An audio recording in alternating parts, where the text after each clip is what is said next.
11ஆம் வசனம் மாத்திரம்தான் கொடுத்திருக்கிறேன். மீதி நம்ம யாராவது ஒருத்தர் படிச்சீங்கன்னா அதுக்கப்புறம் நம்ம எடுக்கலாம். பவுலின் மற்றொரு அனுபவம்.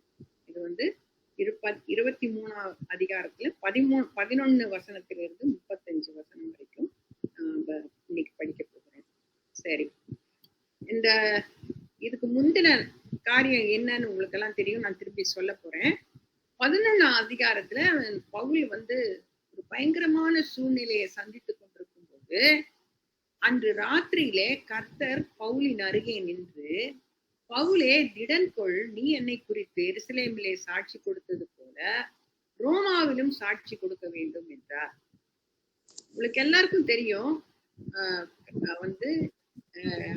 எருசலேமுக்கு போகக்கூடாது, ரோமாவுக்கு போகக்கூடாதுன்னு சொல்லி எல்லாரும் அவனை எச்சரித்தாங்க.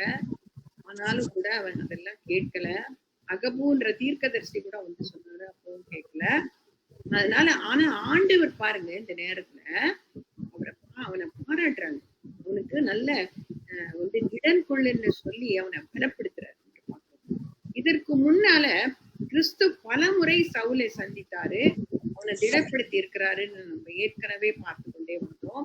22ஆம் அதிகாரத்துல ஒரு முறை எருசலேம் தேவாலயத்துல அவனை சந்தித்து அவன் என்ன செய்ய வேண்டும்னு பேசுறாரு.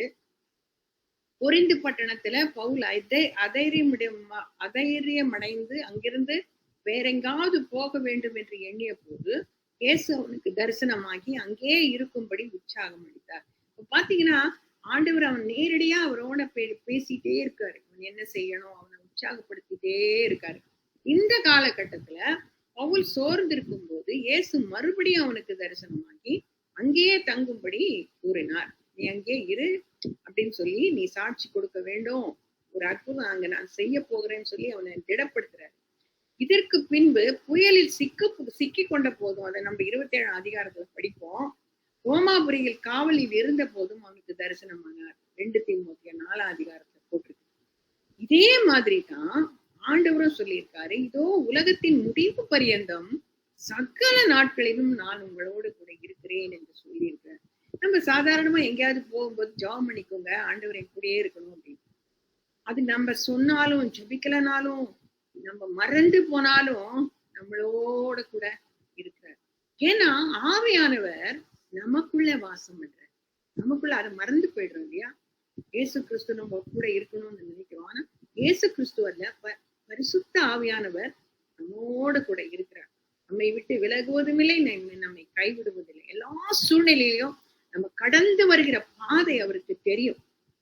அதனாலதான் சொல்றாரு, கடைசி பரியந்தம் நான் உங்களோடு கூட இருக்கிறேன்.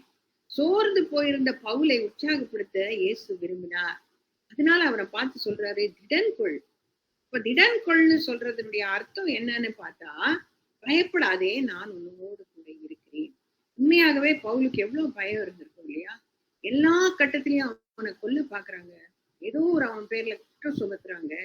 அப்படி அவனை தப்பிதமா அவங்க எடை போட்டாங்க. அதனால அவனுக்கு ஒரு விதமான பாதுகாப்பும் இல்லை. அவன் எந்த நேரத்திலும் கொலை செய்யப்படலாம். அப்படிப்பட்ட சூழ்நிலையில தான் அவன் இருந்தான். அப்ப இயேசு உலகத்துல இருந்த போது கூட பல முறை திடன்கொள் திடன்கொள் பல முறை சொல்லியிருக்காரு.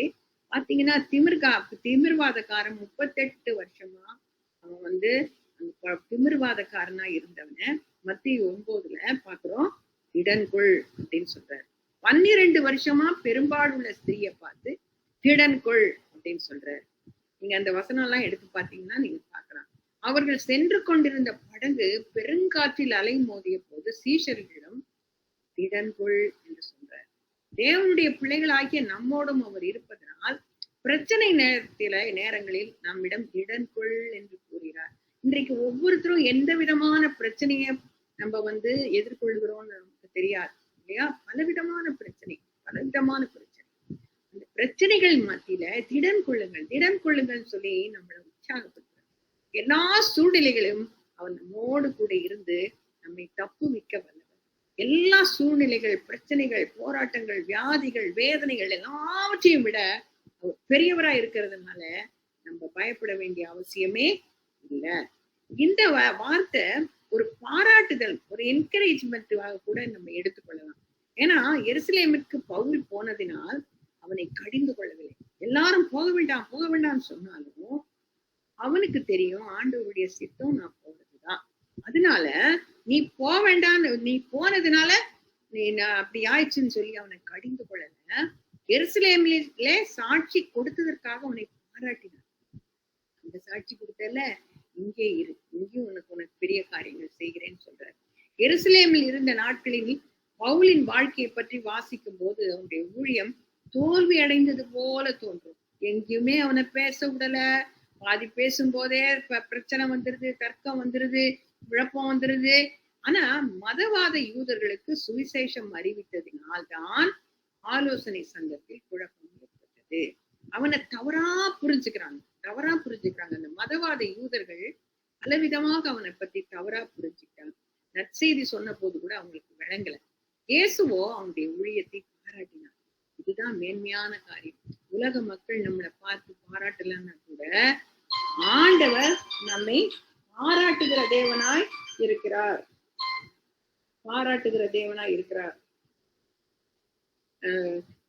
இயேசுவின் வார்த்தை பவுலுக்கு கொடுக்கப்பட்ட பாராட்டுதலின் வார்த்தை. இதற்கு பிறகு பவுல் எருசலேமுக்கு செல்ல வேண்டும். அதுதான் பவுலின் நெடுநாள் வாஞ்சை. எப்படியாவது எருசலேமுக்கு போகணும், ரோமுக்கு போகணும். கடைசியில ரோமுக்கு போய் தான் அவன் மரிக்கிறான் இல்லையா? ஆனா அவனுடைய வாஞ்சை பாருங்க, அப்படி அவனை உங்கி தள்ளிச்சு. என்ன சூழ்நிலை வந்தாலும் நான் விட மாட்டேன்னு சொல்லி. எருசலேமில் நடந்த காரியங்களை பார்க்கும் போது இந்த வாஞ்சை நிறைவேறாது என்று நாம் நினைக்க கூடும். இதை தொடர்ந்து நடந்த காரியங்கள், அதாவது மத தலைவர்கள் அவனை குறித்து பொய் சொன்ன போதும், மத வெறியர்கள் அவனை கொல்ல நினைத்த போதும், அரசாங்க அதிகாரிகள் அவனை அலட்சியப்படுத்திய போதும் இயேசு கூறிய வார்த்தைகள் அவனை உற்சாகப்படுத்தி. ஏன்னா ஆண்டவர் சொன்ன வார்த்தை தான் அவனுக்கு பெருசா இருந்தது. இன்னைக்கு நம்மளை பார்த்து யாராவது ஒருத்தர் ஏதாவது சொல்லிட்டா நம்மளுக்கு எவ்வளவு கஷ்டமா இருக்குது இல்லையா? நம்ம அதை ரொம்ப பெருசுப்படுத்துறோம். நல்லது சொன்னாலும் தீயது சொன்னாலும் அதுக்கு ரொம்ப இம்பார்ட்டன்ஸ் கொடுத்துறோம். ஆண்டவர் சொல்றதை நம்ம மறந்து போயிடும் இல்லையா? என்னெல்லாம் சொன்னாலும் இயேசு கூறின வார்த்தை அவனை உற்சாகப்படுத்து. ஒவ்வொரு நாளும் ஆண்டவர் வார்த்தையை நம்மளுக்கு கொடுத்துட்டே இருக்காரு. நல்ல வாக்குத்தத்தங்களை கொடுத்துக்கிட்டே இருக்காரு. அதை நினைச்சு நம்ம இது பண்ணணும். நம்ம யாராவது திட்டினா நம்ம துணியில கூட அது துணியை கூட பாதிக்காது, அதை மறந்துடும்.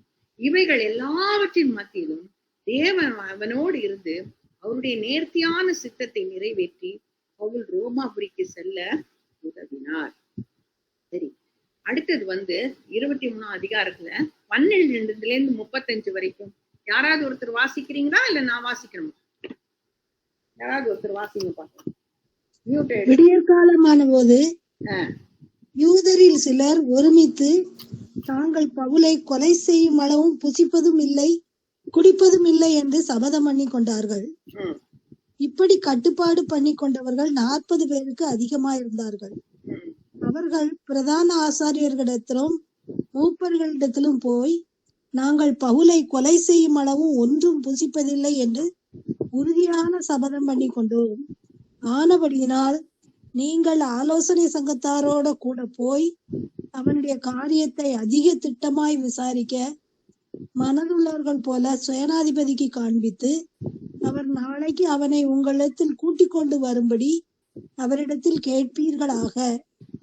அவன் கிட்ட வருகிறதுக்குள்ளே நாங்கள் அவனை கொலை செய்ய ஆயத்தமாய் இருப்போம் என்றார்கள்.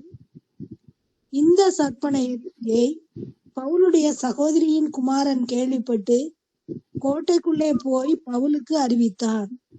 அப்போது பவுல் 100 அதிபதிகளில் ஒருவனை அழைத்து, இந்த வாலிபனை சேனாதிபதியின் இடத்திற்கு கூட்டிக் கொண்டு போ, அவரிடத்தில் இவன் அறிவிக்க வேண்டிய ஒரு காரியம் உண்டு என்றான். அந்தபடியே அவன் இவனை சேனாதிபதிகளிடத்தில் கூட்டிக் கொண்டு போய், காவலில் வைக்கப்பட்டிருக்கிற பவுல் என்னை அழைத்து, உமக்கு ஒரு காரியத்தை சொல்ல வேண்டும் என்று இருக்கிற இந்த வாலிபனை உம்மிடத்திற்கு கொண்டு போகும்படி என்னை கேட்டுக்கொண்டான் என்றார். அப்பொழுது சேனாதிபதி அவனுடைய கையை பிடித்து தனியே அழைத்து கொண்டு போய், நீ என்னிடத்தில் அறிவிக்க வேண்டிய காரியம் என்னவென்று கேட்டான். அதற்கு அவன், யூதர்கள் பவுலின் காரியத்தை அதிக திட்டமாய் விசாரிக்க மனதுள்ளவர்கள் போல நீர் நாளைக்கு அவனை ஆலோசனை சங்கத்தாரிடத்தில் கொண்டு வரும்படி உம்மை வேண்டிக் கொள்ள உடன்பட்டிருக்கிறார்கள். நீர் அவர்களுக்கு சம்மதிக்க வேண்டாம். அவர்களில் 40 பேருக்கு அதிகமானவர்கள் அவனை கொலை செய்யும் அளவு தாங்கள் புசிப்பதும் இல்லை குடிப்பதும் இல்லை என்று சபதம் பண்ணிக்கொண்டு அவனுக்கு பதிவிருந்து உம்முடைய உத்தரவுக்காக இப்பொழுது காத்து கொண்டு ஆயத்தமா இருக்கிறார்கள் என்றான். அப்பொழுது சேனாதிபதி, நீ இவைகளை எனக்கு அறிவித்ததாக ஒருவருக்கும் சொல்லாதே என்று கட்டளையிட்டு வாலிபனை அனுப்பிவிட்டான்.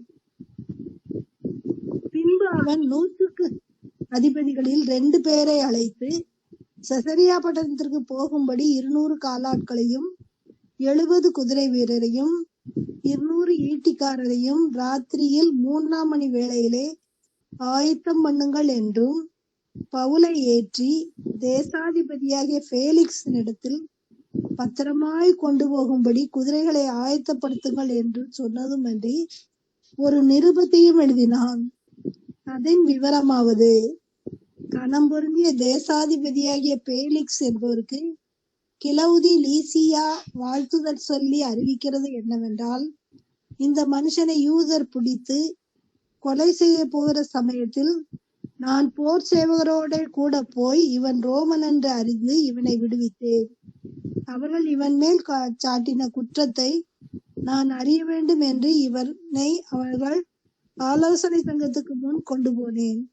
இவன் அவர்களுடைய வேதத்துக்கு அடுத்த விஷயங்களை குறித்து குற்றம் சாட்டப்பட்டவன் என்று விளங்கினதே அல்லாமல் மரணத்துக்காவது விலங்குக்காவது எந்த குற்றம் யாதொன்றும் இவனிடத்தில் இல்லை என்று கண்டறிந்தேன். யூதர்கள் இவனுக்கு விரோதமாய் சற்பனையான யோசனை செய்கிறார்கள் என்று எனக்கு தெரிய வந்தபோது உடனே இவனை உம்மிடத்திற்கு அனுப்பினேன். குற்றம் சாட்டுகிறவர்களும் இவனுக்கு விரோதமாய் சொல்கிற காரியங்களை உமக்கு முன்பாக வந்து சொல்லும்படி அவர்களுக்கு கட்டளையிட்டேன். சுகமாய் இருப்பீராக என்று எழுதினான். போர் சேவகர் தங்களுக்கு கட்டளையிட்டபடியே பவுலை கூட்டிக் கொண்டு ராத்திரியில் அந்திப்பத்திரி ஊருக்கு போய் மறுநாளில் குதிரை வீரரை அவனுடனே கூட போகும்படி அனுப்பிவிட்டு தாங்கள் கோட்டைக்கு திரும்பினார்கள். அவர்கள் செசரியா பட்டணத்தில் சேர்ந்து நிருபத்தை தேசாதிபதியினிடத்தில் கொடுத்து பவுலையும் அவன் முன்பாக நிறுத்தினார்கள். தேசாதிபதி அதை வாசித்து எந்த நாட்டான் என்று கேட்டு சிலிசியா நாட்டான் என்று அறிந்தபோது, உன்மேல் குற்றஞ்சாட்டுகிறவர்களும் வந்திருக்கும் போது உன் காரியத்தை திட்டமாய் கேட்பேன் என்று சொல்லி ஏரோதின் அரண்மனையிலே அவனை காவல் பண்ணும்படி கட்டளையிட்டான். Thank you sister. ஆண்டவர் பாருங்க, ஆண்டவருடைய ஊழியக்காரரை எப்படியெல்லாம் பாதுகாக்கிறாரு இல்லையா? ஒரு பக்கம் இந்த மதவாத யூதர்கள், இன்னொரு பக்கம் அவன் ரோம குடிமகன்னு சொல்லி அவனுக்கு ஒத்தாசையா இருக்கிற அந்த அதிபதிகள், அந்த சேனாதிபதிகள். இப்போ அற்புதமா எப்படி அவனை ஆண்டவர் இந்த பெரிய சிச்சுவேஷன் 40 பேர் சேர்ந்து அவனை கொலை பண்ணணும் அப்படின்னு சொல்லிட்டு சபதம் எடுக்கிறாங்க. சபதம் இல்லையா? அந்த சபதம் எடுத்த போதும் ஆண்டவர் எப்படி அவனை பாதுகாத்தாருன்னு சொல்லி அருமையா இந்த பகுதியில் நம்ம வாசிக்கிறோம். அவன் ஊழியத்தை ஆரம்பித்த நாள் முதல் பலவிதமான ஆபத்துக்களை சந்தித்தான்னு நம்ம பார்க்கிறோம். அவன் 9ஆம் அதிகாரத்துல அவன் ஆண்டவரால தொடப்பட்டு அவன் ஞானஸ்நானம்லாம் எடுத்து அவன் பிரசங்க ஆரம்பிச்ச உடனே சீஷர்கள் அங்கிருந்த அப்போஸ்தலர்களுக்கே அவனை பார்த்து பயம். ஐயோ, இவன் சரியில்லை, இவன் நம்மளை கொன்னுடுவான். அப்படி அந்த தமஸ்கூலியே அவனுக்கு பிரச்சனை ஆரம்பிச்சது. 9ஆம் அதிகாரத்திலே எருசலேமில் இயேசுவின் நாமத்தினாலே தைரியமாய் பிரசங்கித்து கிரேக்கருடனே பேசி தர்க்கித்த போது 29வது அங்கே அவனுக்கு பிரச்சனை. யூதர்கள் பீசியா நாட்டில் உள்ள அந்தியோகியாவிலிருந்து விரட்டப்பட்ட போது, இதெல்லாம் நம்ம படிச்சதுதான் 13ஆம் அதிகாரத்துல 14ஆம் அதிகாரத்துல, இப்படி பல இடத்துல அவன் சந்தித்த பலவிதமான பிரச்சனைகள், அவனுடைய உயிருக்கே ஆபத்து வரக்கூடிய அளவுல அவனுக்கு அந்த அனுபவம் இருந்தது இல்லையா? அப்ப இவ்வாறு பல நேரங்களில பல இடங்கள் அவன் பலவிதமான ஆபத்துக்களை சந்தித்தான். 23ஆம் அதிகாரம் 1 முதல் 10 வசனங்கள்ல நம்ம பார்த்தோம். அந்த ஆலோசனை சங்கத்துல என்ன ஒரு தர்க்கம் ஒரு வாக்குவாதம் வந்தது. அந்த நேரத்துல எப்படி அவன் எப்படி அவனை காப்பாத்தினாங்க, இதெல்லாம் பார்த்தோம். பவுல் ஒரு ரோம குடிமகன் என்று அறிந்து அவனை கட்டு விட்டதற்காக சேனாபதி பயந்தான். ஒரு பக்கம் அவனுக்கு சப்போர்ட், ஒரு பக்கம் அவனுக்கு கஷ்டம். அங்கு மிகுந்த கலகம் உண்டான போது பவுல் அவர்களால் பீருண்டு போவான் என்று சேனாபதி பயந்து போர்ச்சேவர் போய் அவனை அவர்கள் நடுவில் இருந்து இழுத்து கோட்டைக்கு கொண்டு போகும்படி கட்டளையிட்டான். இப்படியெல்லாம் அவன் பல இடத்துல சந்தித்தான். பவுல் சிறையில் அடைக்கப்பட்டு பாதுகாக்கப்பட்டான் என்று பார்த்தோம். இந்த சூழ்நிலையில அப்போஸ்தலன் பவுலை மிகவும் ஆபத்தான நிலையில் நம்ம பார்க்கிறோம். தெய்வீக சக்தியின் ஒரு எந்த வெளிப்பாட்டிற்கோ வெளிப்புற ஆதாரங்களுக்கோ அவனுக்கு இல்லை. ஆனால் தேவன் எல்லாவற்றையும் கவனித்து வந்தார். அவன் படுகிற கஷ்டத்தை எல்லாம் பார்த்தாரு இல்லையா? ஆசியா நாட்டில் இருந்து வந்த யூதர்களில் ஒரு சிலர் பவுலுக்கு எதிராக எழும்பினார்கள். இந்த 21ஆவது வசனத்துலதான் இவங்க யாருன்னு போட்டிருக்க, ஆசியா நாட்டில் இருந்து வந்த யூதர்கள். இவர்களில் சிலர் ஒருமித்து தாங்கள் பவுலை கொலை செய்யும் அளவும் புசிப்பதில்லை குடிப்பதில்லை என்று சபதம் பண்ணி கொண்டார்கள். இப்படி கட்டுப்பாடு பண்ணி கொண்டவர்கள் 40 பேருக்கு அதிகமா இருந்தார்கள். பாருங்க, ஒரு பெரிய கூட்டமே அவனுக்கு அகெயின்ஸ்டா வந்துருச்சு. சபதமே பண்றாங்க, எப்படியாவது இவனை கொண்டு போட்டுறணும். இதன் மூலம் யெகோவா தேவனுக்கு சேவை செய்வதாக அவர்கள் கருதினார். இது தப்பா அவங்க நினைக்கவே இல்லை. இவன் யெகோவா தேவனுக்கு விரோதமா பேசுறான், என்னென்னமோ புதுசா கத்து கொடுக்குறான் அப்படின்னு சொல்லிட்டு யெகோவா தேவனுக்கு சேவை செய்வதாக நினைத்து அவனை கொல்ல பாக்குறாங்க. சபதம் செய்வதை தேவன் ஒருபோதும் விரும்புவதில்லை. நம்ம பார்த்திருக்கோம் இல்லையா? ஆண்டவர் மேலேயும் வானத்தின் மேலேயும் பரலோகத்தின் மேலேயும் நீங்க சத்தியம் சபதம் பண்ணக்கூடாதுன்னு ஆண்டவரே சொல்லியிருக்காரு. அப்ப இவனுக்காக அவங்க சபதம் எடுக்கிறாங்க.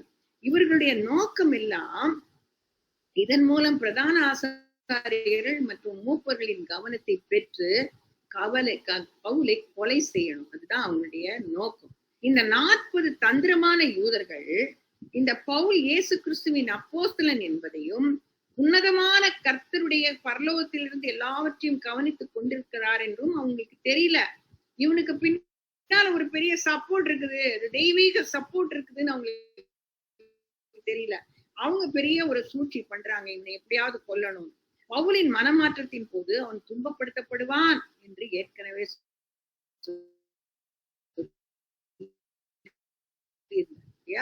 அவன் துன்பப்படுத்தப்படுவான்னு ஏற்கனவே 9ஆம் அதிகாரத்துல போட்டிருக்காரு. அவனுடைய எதிரிகளில் இருந்து அவனை விடுவிப்பதாகவும் அவர் வாக்கு தந்திருந்தார். கஷ்டம் வரும், பிரச்சனை வரும், ஆனாலும் நான் அவனை விடுவிப்பேன்னு சொல்லி வாக்கு கொடுத்திருக்காரு. பவுல் தனது வாழ்நாள் முழுவதும் இந்த வாக்குறுதியை நம்பினான். என்னதான் வந்தாலும் என் வேலை நற்செய்தியை எல்லாருக்கும் சொல்லணும், சுவிசேஷத்தை சொல்லணும்.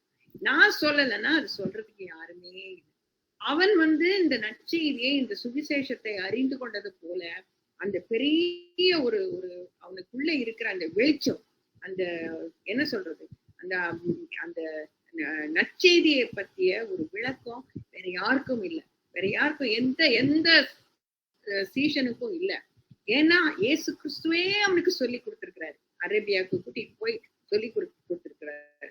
பல கஷ்டங்கள் மத்தியில் தம்முடைய சித்தத்தை பவுலின் மூலமாக நிறைவேற்ற தேவன் அவனோடு இருந்தார்.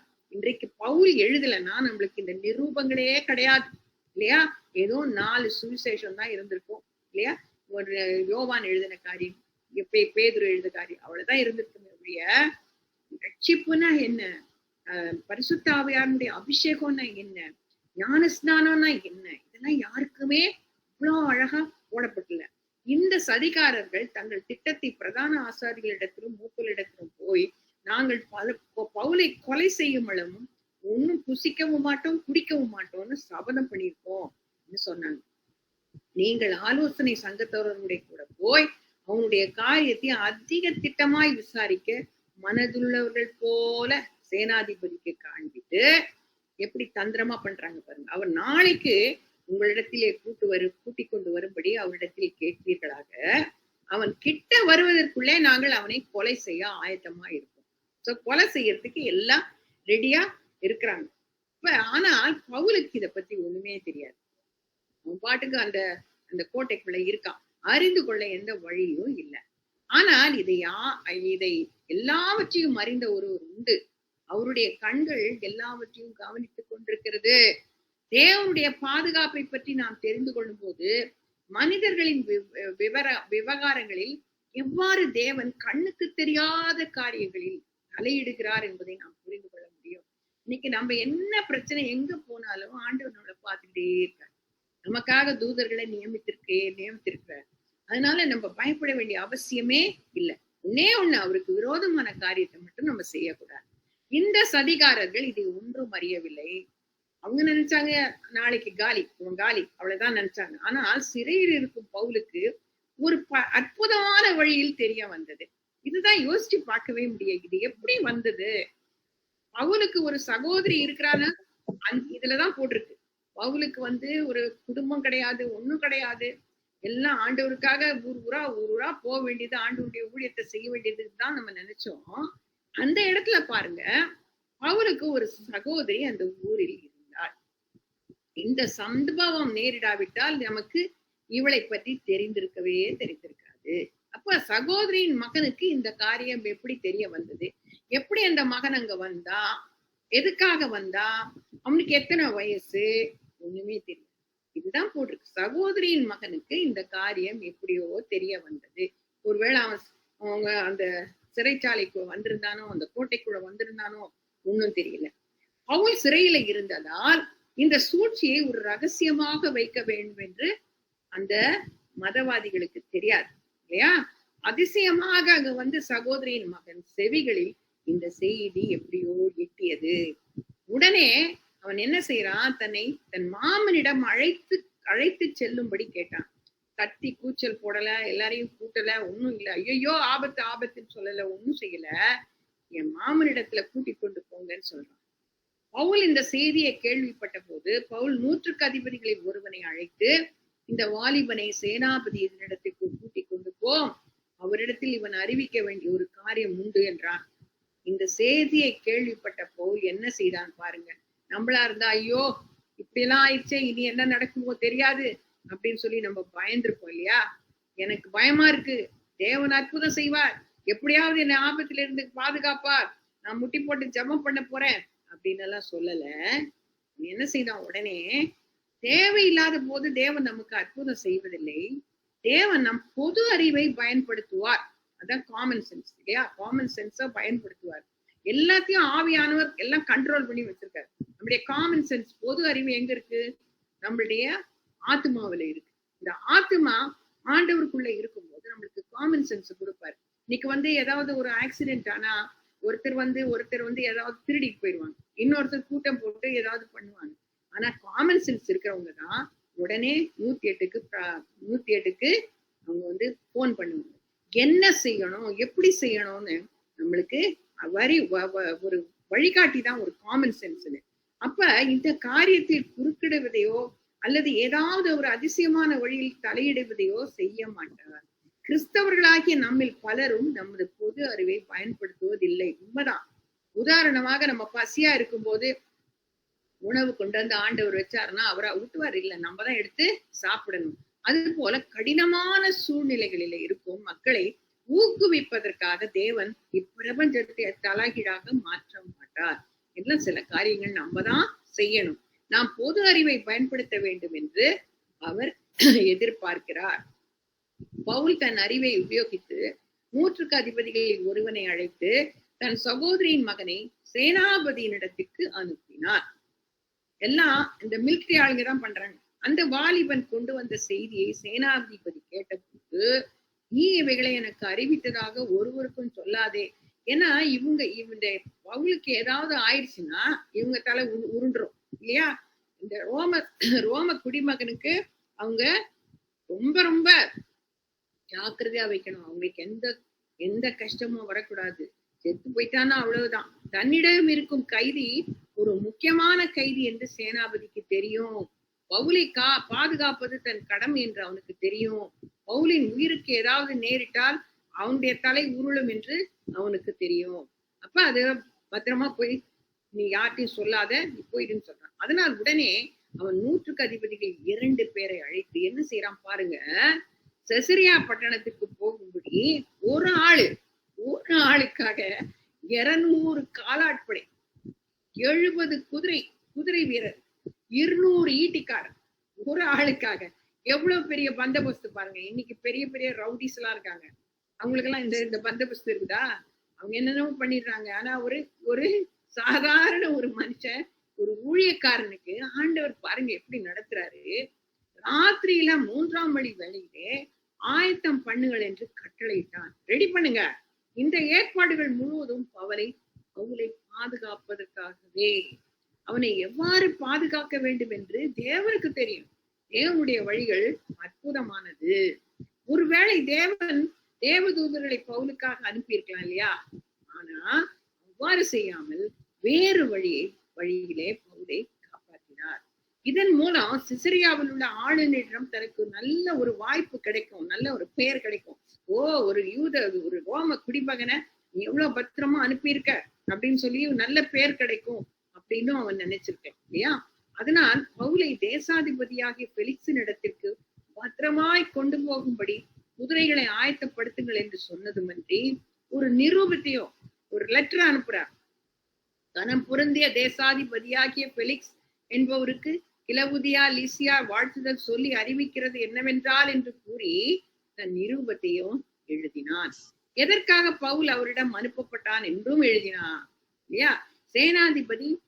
சேனாபதி பவுல் கொலை செய்யப்படுவதை தடுத்தது உண்மைதான். ஏனென்றால் பவுல் ரோம குடிமகன் என்பதை அவர்கள் அறிந்திருந்தார்கள்.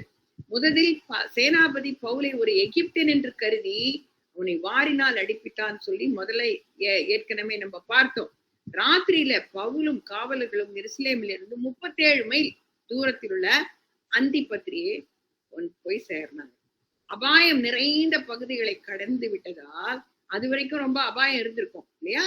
மறுநாளிலே குதிரை வீரரோடு பவுலை அனுப்பிவிட்டு மற்றவர்கள் கோட்டைக்கு திரும்பினார்கள். அப்ப குதிரை வீரரோட இவன் போறான். பவுலும் குதிரை வீரரும் அங்கிருந்து 27 மைல்கள் பிரயாணம் பண்ணி செசரியா பட்டணத்தை சென்றடைந்தனர். சரி, அங்குதான் பவுல் பிலிப்ஸ் என்ற தேசாபதியை சந்திக்க வேண்டும். பவுல் மதவாத யூதர்களிடமிருந்து தப்பித்துக் கொண்டான். ஆனால் இந்த தேசாபதி என்ன செய்வான்? இவனுக்கு பாதுகாப்பு கொடுப்பானா தெரியாது. மற்றொரு அற்புதம் என்னன்னா, பவுல் ஒரு கைதியாக அல்ல, ராஜாவின் ஒரு பிரதிநிதியாக பாதுகாக்க. என்ன ஆண்டவருடைய வழி பாருங்க. ஒருத்தன் கொல்ல பாக்குறான், ஆனா ஆண்டவருடைய வழியை பார்க்கும்போது அவனுக்கு பெரிய பந்தோபஸ்து. அது மாத்திரம் இல்ல, ஒரு ராஜாவுடைய பிரதிநிதி போல ஒரு பெரிய ஆர்மியோட போனான். அவன் ஒரு பொது சிறையில அல்ல, ஏரோது கட்டிய ஒரு கட்டிடத்தில தங்க வைக்கப்பட்டான். அன்னைக்கு ராத்திரி ஒரு முக்கியமான இடத்துல இருக்கிறான். இங்குதான் தேசாதிபதியின் அலுவலகம் செயல்பட்டது என்று கூறப்படுகிறது. அப்ப ஒரு பெரிய பாதுகாப்பு மட்டுமல்ல, அவனுக்கு சில சாக்கியங்களும் கொடுக்கப்பட்டது. செசரியாவில் உள்ள விசுவாசிகள் யாராவது பவுல் அங்கிருப்பதை அறிந்து அவருக்கு தனிப்பட்ட உதவியும் ஊக்கத்தையும் கொண்டு வர முயன்றார்களா? தெரியல. ஏன்னா செசரியாவில ஏற்கனவே அவன் ஊழியம் செய்திருக்கிறான் என்று நம்ம பார்த்தோம். அவர்கள் நிச்சயமாக வந்திருந்தாங்கன்னா ஒருவேளை அகபு சொன்னா இல்லையா, அதை நினைவு கூர்ந்திருப்பாங்க.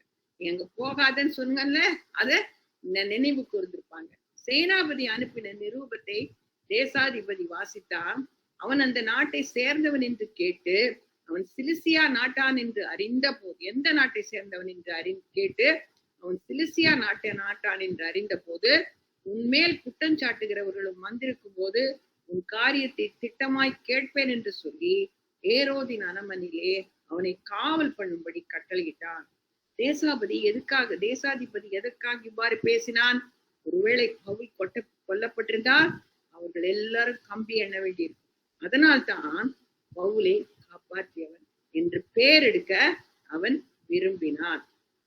ஆண்டவருடைய வழிகளை யோசிச்சு பார்க்கும்போது நம்ம எதுக்கு பயப்படணும் இல்லையா? ஒரு பயமும் நமக்கு வேண்டாம். ஆண்டவர் நம்மோட கூட இருக்கிறது. எப்போதும் ஆண்டவரை எல்லா சூழ்நிலையிலும் நீர் என்னோடு கூட இருக்கிறீர் என்கிற நிச்சயம் ஒரு விசுவாசம் நம்மளுக்கு இருந்தா போதும். இப்போது பவுலின் நிலைமை நாம் பார்க்கும்போது ஆச்சரியமாக இருக்கிறது. அவனுடைய யூத சகோதரர்களுக்கு இயேசு கிறிஸ்துவை அறிமுகப்படுத்த வேண்டும் என்று எருசலேமுக்கு செல்ல வாங்கிட்டான். ஒரு காரியத்தை பாத்தீங்கன்னா, அவனை அழைச்சது புறஜாதிகளுக்காக இல்லையா? ஆனா புறஜாதிகள் அவன் போனான்னு தெரிஞ்ச உடனே கூடி வந்து ஆண்டவரை ஏற்றுக்கொள்றாங்க. ஆனா பவுலுக்கு தன்னுடைய சொந்த ஜனமாகிய யூதர்கள் மேல பெரிய ஒரு பாரம் இருந்தது இல்லையா? அது அதனாலதான் 13 அதிகாரம் 14 அதிகாரத்துல நீங்க பாத்தீங்கன்னா அவங்களுக்காகவே எழுதுறான். இப்படியாவது யூத ஜனங்கள் அவன் ஆண்டவரை அறியணும் அப்படின்ற பாரம் அவனுக்கு இருந்தது. ஆனால் அவர்கள் அதை புரிந்து கொள்ளவில்லை இல்லையா? அதனால் அவர்கள் அவனையும் அவனின் செய்தியும் நிராகரித்தார்கள். அவனை கொல்ல முயற்சித்தார்கள். அவன் எருசலேமிலும் செசரியாவிலும் சிறையில் அடைக்கப்பட்டான். அவனுடைய உபத்திரங்கள் தொடர்ந்துகிறது 28 வரைக்கும் பாத்தீங்கன்னா ஒரு பக்கம் அற்புதம், இன்னொரு பக்கம் அவனுக்கு பாடுகள். இந்த அதிகாரத்தில் கூறப்பட்ட விவரங்களை படிக்கும் போது பவுலின் அர்ப்பணிக்கப்பட்ட வாழ்க்கையை பற்றி நாம் அறிந்து கொள்கிறோம். சரி, அவைகளில் ஒன்றையும் குறித்து கவலைப்பட நாம் சொல்றான். என் பிராணனையும் நான் அருமையாக எண்ணேன், என் ஓட்டத்தை சந்தோஷத்தோடே முடிக்கவும் தேவனுடைய கிருபையின் சுவிசேஷத்தை பிரசங்கம் பண்ணும்படிக்கே நான் கர்த்தராகிய இயேசுவினிடத்தில் பெற்ற ஊழியத்தை நிறைவேற்றவுமே விரும்புகிறேன். அப்படிப்பட்ட அர்ப்பணிப்பு அவனுக்கு இருந்தது. 20ஆம் அதிகாரத்துல நம்ம படிச்சோம் இல்லையா? போகாதீங்கன்னு சொன்ன போது நான் உன்னத்தையும் பத்தி கவலைப்பட மாட்டேன், என் பிராணனை அருமையா எண்ண மாட்டேன் அப்படின்னு அவன் சொல்றான். பவுல் ஒரு சுலபமான வழியை பின்பற்றவில்லை. கிறிஸ்துவை அறியாத ஜனங்களை எப்படியாவது அணுகி அவர்களிடம் நற்செய்தியை எடுத்து செல்ல கடினமான பாதையை தெரிந்து கொண்டான். சிறைக்கு செல்லவும் அவன் துணிந்தான். சரி, அதே நேரத்தில் தம்முடைய பிள்ளைகளுக்கு தேவன் அளிக்கும் பாதுகாப்பையும் நாம் பார்க்கிறோம் இல்லையா? அவனுடைய அர்ப்பணிப்பு ஒரு பக்கம், இன்னொரு தேவனுடைய செயல். அவர் எப்படி அவனை பாதுகாக்கிறார் நினைச்சு பார்க்கவே முடியல. கர்த்தருடைய தூதன் அவருக்கு பயந்தவர்களை சூழ பாளையம் இறங்கி அவர்களை விடுவிக்கிறார்னு சொல்லிட்டு நம்ம சங்கீதம் 34:7 வாசிக்கிறோம். தேவனுடைய ஊழியத்தை செய்யும் போது விசுவாசிகள் தைரியமாக இருக்கலாம். பிரச்சனைகள் வரும் இல்லையா? ஏனென்றால் அவர்கள் செய்கிற காரியத்தை நிறைவேற்ற கர்த்தர் உதவி செய்வார் என்பது நிச்சயம். நம்ம ஒருத்தர்கிட்ட போய் பேசும்போது பயப்படுறோம் இல்லையா? சில நேரத்துல நம்மள திட்டுறாங்க இல்லையா? இவங்க எல்லாம் மதத்தை பரப்ப வந்திருக்காங்கன்னு சொல்லுவாங்க.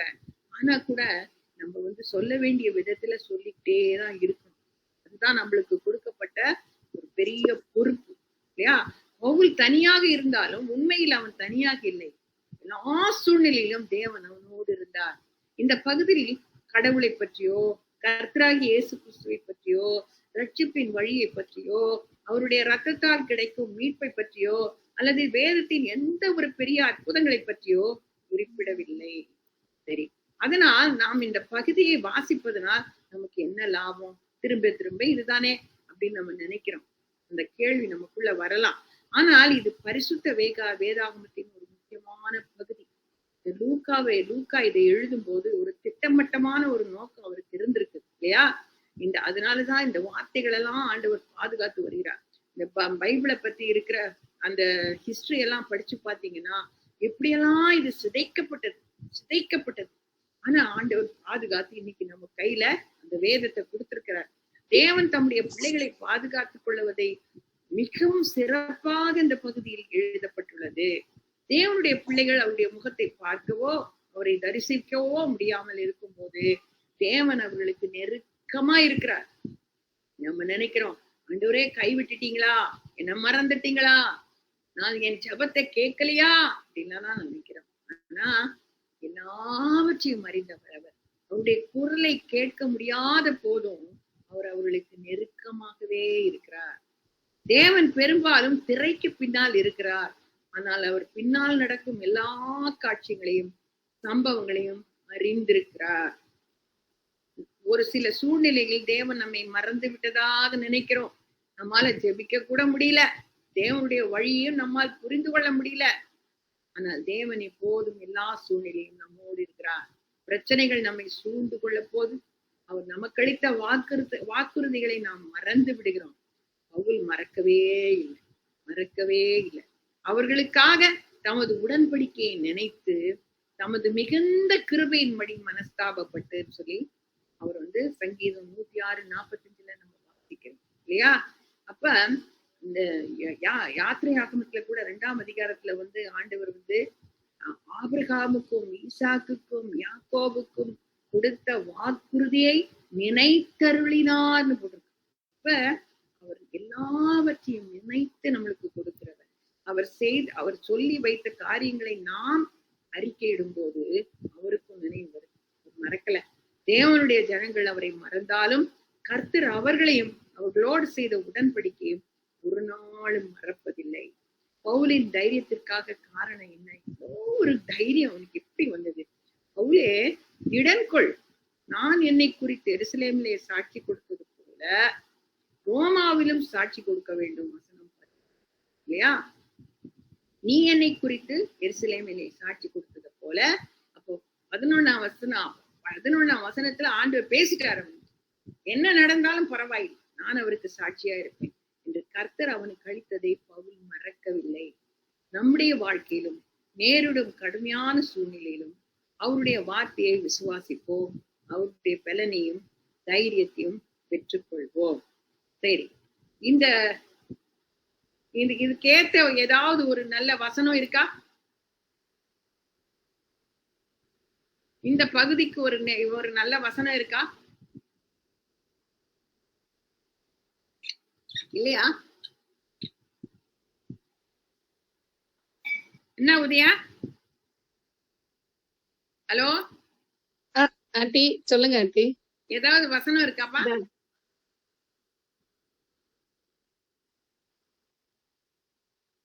ஏதாவது ஒரு வசனம் சொல்லுங்களேன்.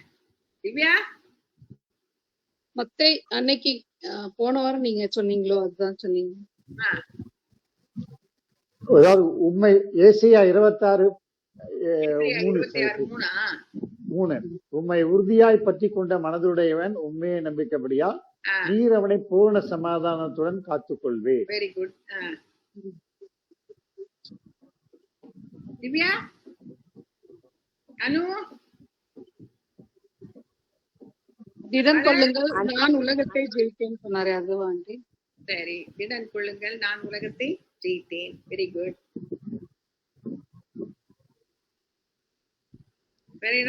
இன்னொன்னு கூட சொல்லலாம், விசுவாசமே உலகத்தை ஜெயிக்கிற ஜெயம். ஜெயம். Okay okay. நான் ஒண்ணு போட்டிருக்கேன், காட்டுட்டுமா?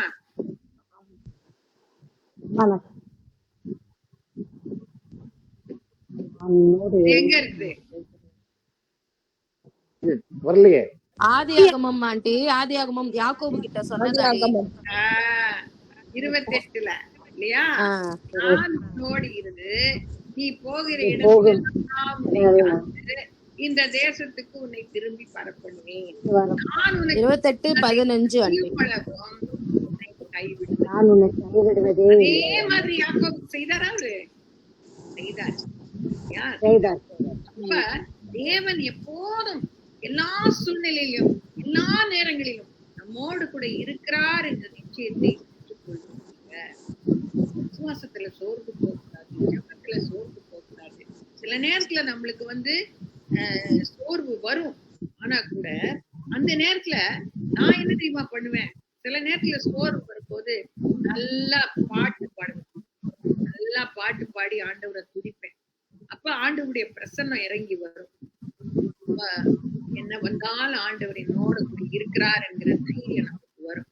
அதுதான் நம்ம சோர்வு வரும்போது, பிரச்சனை வரும்போது, ஆண்டவரை துதிக்கும் போது, ஆராதிக்கும் போது ஆண்டவருடைய பிரசன்னம் இறங்கி வரும். முக்கியமா நம்மளால ஜெபிக்க முடியாது, பல பிரச்சனைகள் வரும், சோர்வுகள் வரும் இல்லையா, பயம் வரும். இந்த நேரத்துல நம்ம செய்ய வேண்டியதெல்லாம் ஆண்டவரை துதிக்கணும், ஆண்டவரை துதிக்கணும் இல்லையா? இந்த பவுலுடைய அனுபவம் உங்களுக்கு யூஸ்ஃபுல்லா இருந்துச்சா?